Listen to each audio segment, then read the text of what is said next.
திருமாவளவன் போறார். என்ன போறாருங்க? மாட்டியர், வீர வணக்கம், தியாகி.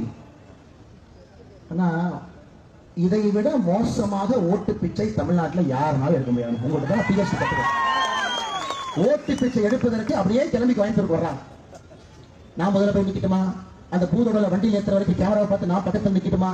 இல்ல நாமளும் நடந்து போவோமே, அதுல ஒரு 4 ஓட்டு வரும். நம்ம கரெக்டா நடந்து போய் அங்கேயும் இல்லைன்னா அதுல ஒரு 8 ஓட்டு வந்தா மொத்தம் 12 ஓட்டு நமக்கு வரும்பா. ஆனால் இந்த அரசியல் கட்சி தலைவர்களுக்கு ஒன்னே ஒன்று சொல்லுகிறேன். கோயம்புத்தூர் மக்களே, நீங்கள் விழித்துக் கொள்ள வேண்டும். தொண்டை தண்ணி கிளிய கட்டிக்கிட்டே இருக்கணும். அபாயம் வந்துருச்சு, இங்க பிரச்சனை சரி பண்ணணுங்க. கோயம்புத்தூர் வளர்ச்சி இந்த ஓட்டு பிச்சையால் நடக்காம இருக்கு. எங்கேயோ போக வேண்டிய கோயம்புத்தூர் அடைஞ்சு நிக்குதுங்க.